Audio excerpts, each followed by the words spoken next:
High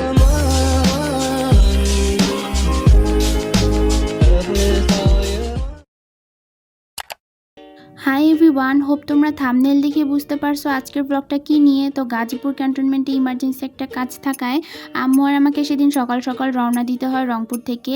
and আমাদের বাস ছিল 8:30টায়, আর এটা রাইট টাইমে ছাড়ছিল।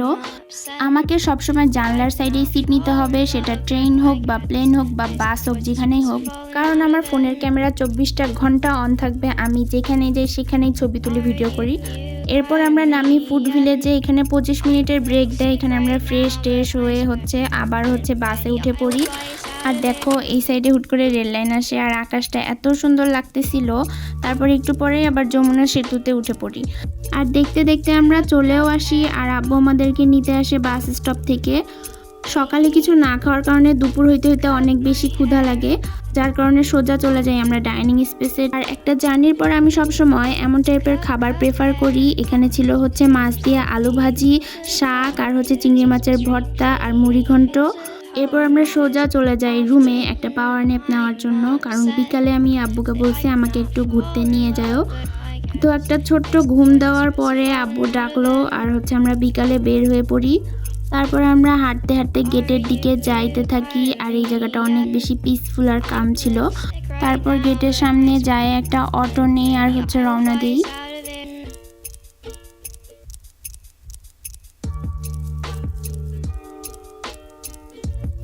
তারপর নামার পরে আমরা স্টেশনের অপোজিট সাইডে যে থাকে না অনেক জঙ্গল টঙ্গল, ওই সাইডে যাই। এই সাইডেই আমরা আধা ঘন্টা বসে কাটাই দিই, কারণ আমার এই সবুজের মধ্যে থাকতেই বেশি ভালো লাগে।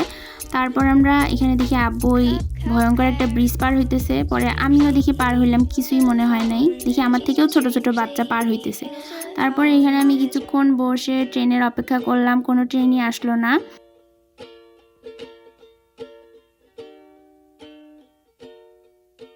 আর আজানের টাইমে আমরা হাঁটা শুরু করি স্টেশনের দিকে। আর এই আকাশটা এত সুন্দর ছিল, এই সাইডে গাছটা, ওই যে ওই পাশের গাছটা অনেক ভালো লাগতেছিল। তারপর এখানে স্টেশনে এসে বসলাম। স্টেশনের অবস্থা খুবই নাজেহাল ছিল, আমি অনেক ডিসঅ্যাপয়েন্টেড হয়েছি। যাই হোক, সামনে একটা আপু কদবেল মাখতেছিল, তো আম্মুকে বললাম আম্মু কিনে দাও। তো আম্মু এখানে সাথে সাথে 4টা কদবেল মাখা কিনে দেয়। আম্মু বলতেছিল যে তুই আমার ছোটোবেলার কথা মনে করাই দিলি, সেই ছোটোতে এত মজার মজার কদবেল খাইছি, এখন সেরকম পাওয়াই যায় না। পরে 4টা কদবেল নিয়ে আবার ব্যাক করি।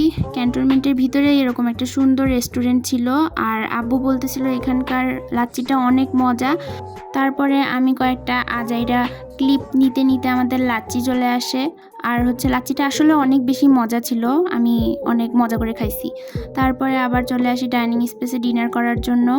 তারপর আজাইরা ক্লিপ নিতে নিতে আমরা চলে আসি ডাইনিং স্পেসে। আর জানো তোমরা, এই রুমগুলো এত বড় ছিল, পুরা আগেকার দিনে যে রাজারা বানাইতো না অনেক বড় বড়, এই দেখো অনেক বড় রুম, উপরে যে কিভাবে পরিষ্কার করে আমি জানি না।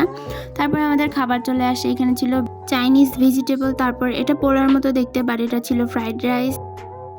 তারপর চিকেন কারি ছিল, এটা অনেক মজা হয়েছিল। তারপর কাবাব, আর কাবাব আমি 2টা খাই, এটা এত মজা লাগছে। এরপর খাওয়া দাওয়া শেষে আমরা আবার চলে যাই ঘুম দিতে, কারণ আগামীকাল অনেক কাজ বাকি। তো আজকের জন্য এতটুকুই ছিল, দেখা হবে নেক্সট কোনো ইন্টারেস্টিং ব্লগে। আর make sure to hit that subscribe button. Take care.